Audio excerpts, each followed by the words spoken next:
Are you thinking what I'm thinking? Well, a few questions do come to mind, like how did Carly survive that accident? And where's she been all this time? How did she happen to stumble into her own funeral? Who's the stiff in the box? And how the hell did the DNA happen to match? Yeah, that especially begs an answer. I think I know where we start to look for an answer. Let's do it.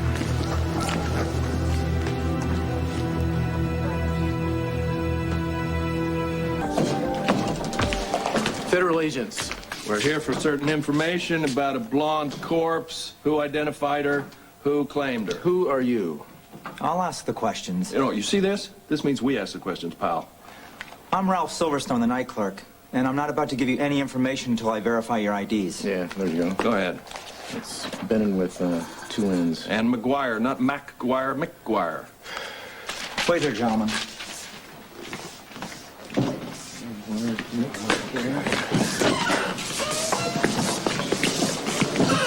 Oh, what the hell? Laura? Oh, I knew you were going to be here. I did. I just followed your train of thought, and it brought me right here. Now, that is impressive. If I had a partner that quick, I'd never leave her home. Yeah, those words are going to bite you in the butt one day. I hope I'm there to see it. Okay, so what are you looking for?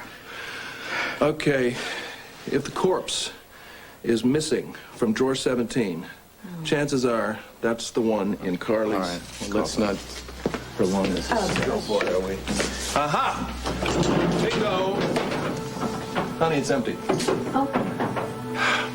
Well, maybe the body was identified or something. Maybe so. With someone with motive and means to claim it as Carly. God, we're freezing our butts off in there. Well, I had to convince the guy I wasn't an accomplice to the imposters who tried to break into the morgue. And then I had to try to, chat him up a little bit about the subject of mortuary graduate school and the validity of my thesis. Which would be? Modern morgue culture. Wow. And then I had to convince him to take a little break, so that I could sort of admire the computer system. And guess what? Hey, hurry in. Whoa. Okay.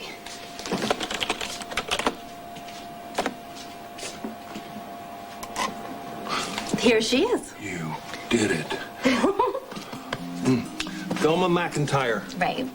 She was released to her cousin. Alberta McIntyre. Alberta, what's the address? Cousin, 55 Sullivan Street, Wrightwood, New York.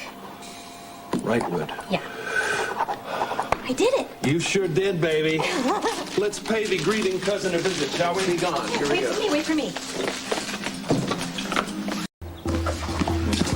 All clear? Her car's gone. There's no movement to any of the windows. All right, let's do it.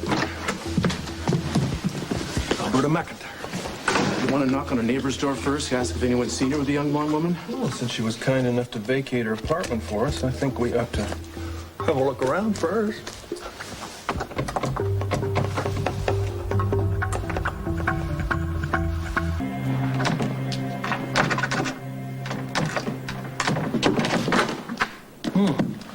It's a damn complicated lock for a little old innocent lady. Maybe she has something to hide. Let's find out.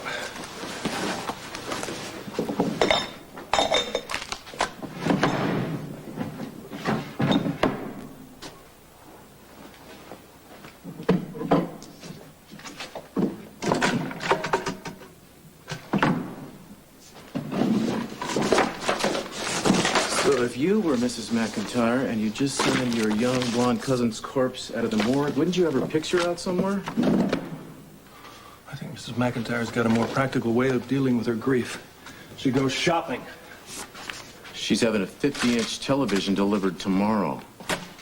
How do you suppose a woman who lives in an apartment like this can afford top-of-the-line stereo equipment? What's the going rate for claiming the corpse of a stranger? I'd say Mrs. McIntyre will tell you it's fairly lucrative. So she claims the body of a Jane Doe drowning victim, and it somehow ends up in the lake near where Carly crashed. How'd that happen? Somebody paid her off. Somebody with the means and the motive to put the body in the lake and have it ID'd as Carly. Let's look around and find out if there's anything here that leads back to Port Charles. Who are you? And what the hell are you doing in my mother's apartment?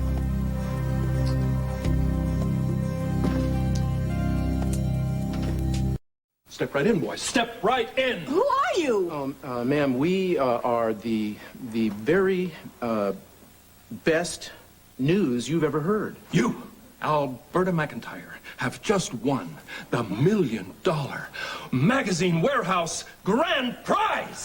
And that's not all. Tell her about our super special offer, Jim. Our special offer, Bob? Would that be next week's or the current special? You're the host of the show, your choice. Oh, you gave me too much credit sometimes. Mrs. McIntyre, you have the super special chance to double that $1 million by answering a few easy questions. Oh, this is like a miracle. Yes, and your good friends here are welcome to play along. Listen up, boys. Feel free to throw her a lifeline if you feel so moved. Isn't that a TV show?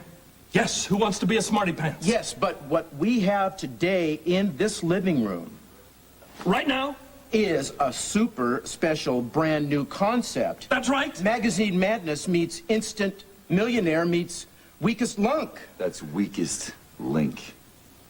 Oh, Jim, we've got some mighty smart contestants here today. You took the words right out of my mouth. Right over here, boys. The three of you, let's see what this is going to look like. You are going to be on the cover of every magazine in the nation. Your name's all over the internet, and you'll be the stars of every talk show you've ever heard of. And you'll both be in jail. Why would you want to call the police, Alberta? He's right, Mom. It's better off we get rid of them. Vanna?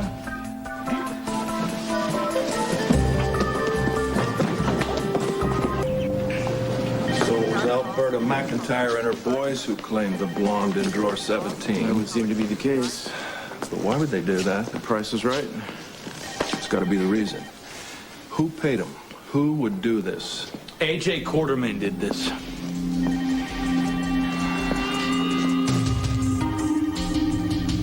Dr. Freebie to X-ray. Don't tell me you're surprised. What do you know, Baldwin? Well, who else had anything to gain by slipping a different body in Carly's coffin? Yeah, Carly supposedly dying helps AJ, that's obvious. Okay, we got motive. What about proof? You have any evidence that ties Junior into this?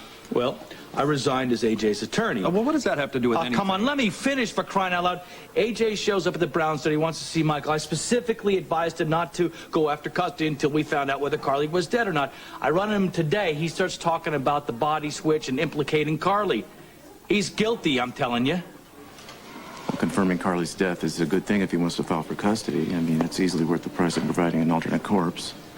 And he can afford the price. That way the case is closed, everybody moves on with their lives, he files and no questions are asked. Bobby mourns a daughter that's not dead. Why are you telling us this? Aren't you worried you're going to lose your license to practice? You're breaking confidentiality? You have a license? I told you I resigned as A.J.'s attorney. I don't owe him anything. What's more important is how this body switch affected Bobby. All right, I'm still listening for proof. Well, we're going to have to find some proof. Did he say we? He did.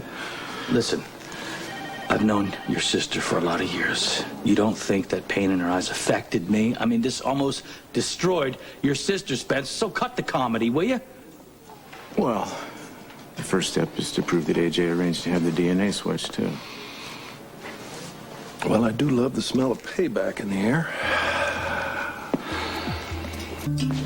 So, AJ had motive and means. We just need some proof.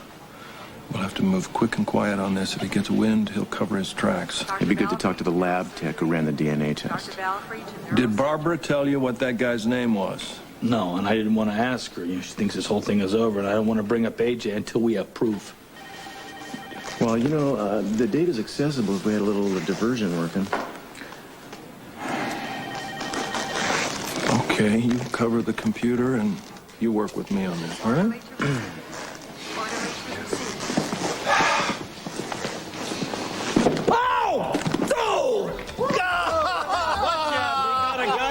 We got a guy down. All right, what? Let's have some pain medication right away. Let me get some names and numbers. Come on, come with me.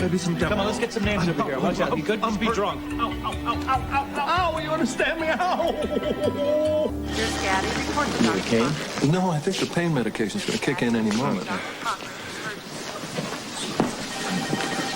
emergency. This is Conrad. He runs the lab upstairs, don't you, Conrad? I do, yeah. Mr. Baldwin said you wanted to speak with me? Yes, we were hoping that you could settle an argument for us. Now, you know pretty much everything there is to know about forensics, right? Well, I have helped bring a few felons to justice in my time, sure. Well, then we've come to the right place.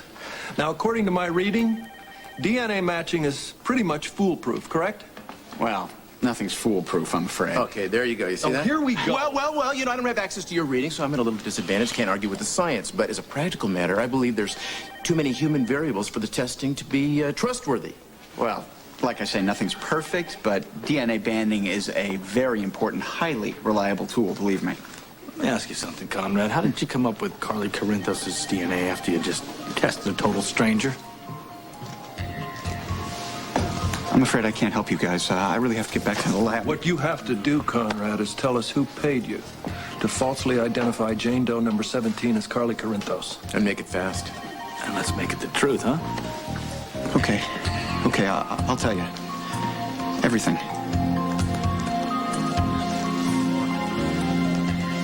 I swear, I didn't mean anybody any harm. There's this nurse who works up in the lab. Her name's Sandy. She's beautiful, smart, funny, and kind. All right, come on, get to the point, Conrad.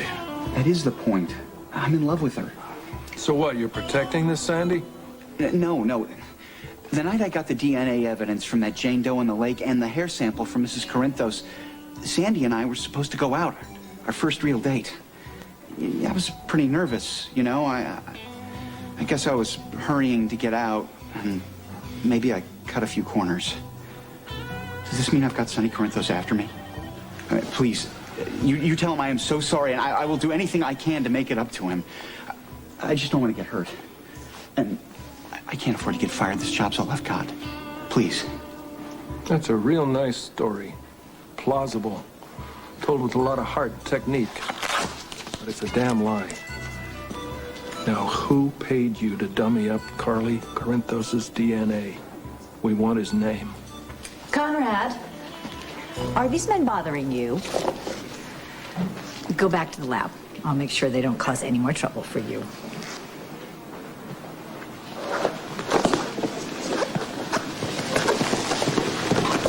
Look, I really do appreciate what you're trying to do. But Conrad made an innocent mistake.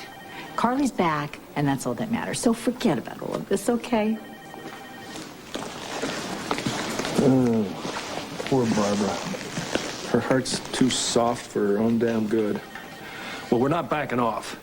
Conrad's lying through his teeth. So we're back to square one. We can't link Conrad to AJ. We can't link AJ to the attempt to make everybody believe Carly was dead. Yeah, if we got AJ arrested, it'd be a couple of misdemeanors. That's about it. Who said anything about having him arrested? There's a lot better ways to handle this. Hey, Luke? Dr. Alvarez, Oh, I hate when this happens. Spencer's about to make things worse. Hey, Jade. You been shopping? What'd you buy? Toys for Michael? Something for your new bride? Or something real expensive to tell my sister that you're sorry you made her life a living hell? All right, something's obviously made you upset. What did you think you were gonna get away with this? How? I mean, it's insane. You dump some poor Jane Doe in the lake and then dummy up the DNA results by paying off some idiot like Conrad? You got payback coming, pal.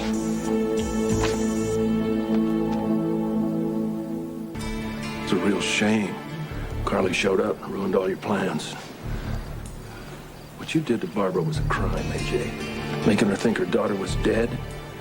That gave her pain, real physical pain. Like the worst beating you ever had, which is exactly what you're gonna get right now. Am I supposed to be afraid, Luke? You come at me with paranoid accusations. I'm no more afraid of you than I am of Sonny.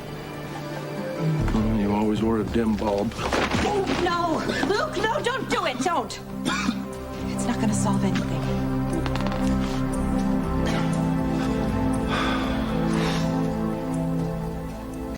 Hello, dear. Hello? Why don't you go on over to Kelly's and hang out? I'll be with you in a minute. No, I don't think so. I have a few things I'd like to say to him, too. Well, then you're gonna have to wait because I'm nowhere finished here. This is not what Bobby would want. Look, I've stayed out of this custody crap because other people's kids are not my business, but when you mess with my sister, it is my business. So unless you're hankering to end up on the broken end of a baseball bat in an alley somewhere, you leave my sister alone.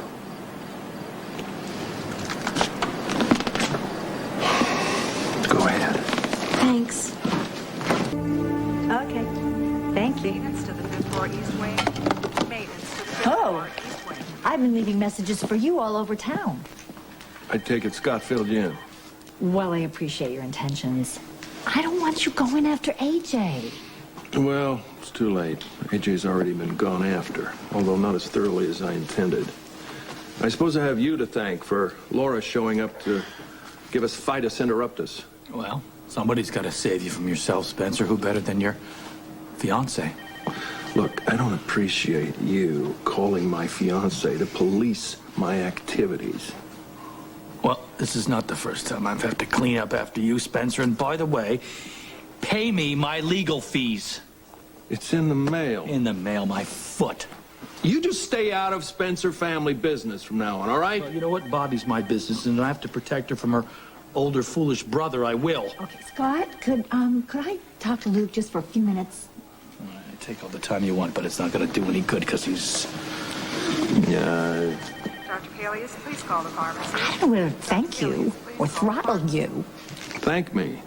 If nothing else, Junior Quartermain knows to leave you alone. Scott actually did you a big favor, because the last thing you need right now is to be brought up on assault charges, and AJ Quartermain is just mean-spirited enough to file them. And Carly's home, and she's safe, so let it go. And besides, I think AJ's going to think twice before he messes with the Spencers again. So come on, Luke, promise me. Just let it go. Well, okay. I mean, if you're happy, I suppose I can live with the situation. Thank you. And you'll back off Scott? Well, I can't promise that. Oh, come on, Luke. I'm going out with him. I mean, you don't have to be his best friend, but you don't have to jump down his throat. I'll do what I can to mutually coexist. But we've got kind of a history, Baldwin and I, and it's difficult to forget. If he messes with you at all, makes you unhappy, all bets are off.